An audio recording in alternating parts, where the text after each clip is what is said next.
কোটা আন্দোলন ঘিরে সহিংসতায় টানা ১৩ দিন বন্ধ থাকার পর আজ থেকে স্বল্প দূরত্বে ট্রেন চলাচল শুরু হয়েছে।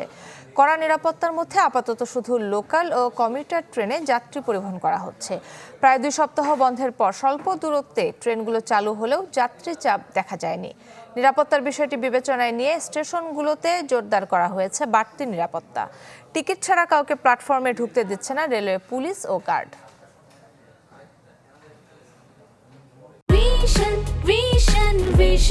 100% কপার কন্ডেন্সারে তৈরি ভিশন ফ্রিজ, তাই গুণে মানে অটুট থাকে বছরের পর বছর। আরো জানাতে যোগ দিচ্ছেন সুলতান মাহমুদ আরিফ। আরিফ, কি অবস্থায় স্টেশনগুলো? সকাল থেকে ট্রেন ছেড়ে যাচ্ছে কি, আমাদের একটু জানাবেন।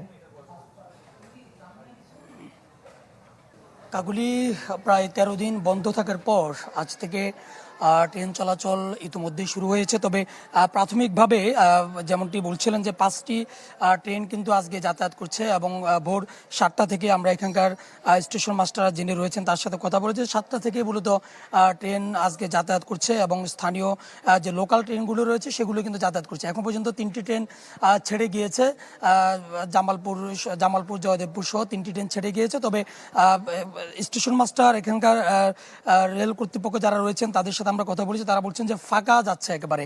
এবং আমরা এখানে এসে দেখেছি যে যাত্রী নেই এবং যাত্রী না থাকার পিছনে আমরা স্টেশন যারা রয়েছে তাদের সাথে কথা বলেছি, তারা বলছেন যে অনেকে জানে না যে আজকে যে ট্রেন ছেড়ে যাবে। এটি একটি বিষয় রয়েছে এবং আরেকটি বিষয় হচ্ছে এখনো যেহেতু কারফিউ চলছে, এখনো এখানকার ঢাকা থেকে যারা যাচ্ছেন তাদের ভিতরে এক ধরনের শঙ্কা রয়েছে, অর্থাৎ তাদের ভিতরে এক ধরনের ভয় কাজ করছে। সেই জন্য কিন্তু এখন পর্যন্ত তারা আসলে যাতায়াত করতে অনেকটা তারা ভয় পাচ্ছেন। এবং অপরদিকে যে লোকাল ট্রেনগুলো রয়েছে এগুলোই আপাতত ছেড়ে যাচ্ছে। এখন পর্যন্ত দূরপাল্লা ট্রেন ছাড়ার কোনো পরিকল্পনা কিন্তু নিচ্ছেন না। তবে সব যদি ঠিকঠাক থাকে তাহলে আগামী সপ্তাহ থেকে যে দূরপাল্লা ট্রেনগুলো রয়েছে সেগুলো যাতায়াত করতে পারে। তবে এখন পর্যন্ত বলা চলে যে ট্রেনগুলো কারফিউর যে শিথিল সময়ের ভিতরে মোটামুটি যাতায়াত করতে পারবে সেই ট্রেনগুলোই তারা ছেড়ে দিচ্ছে।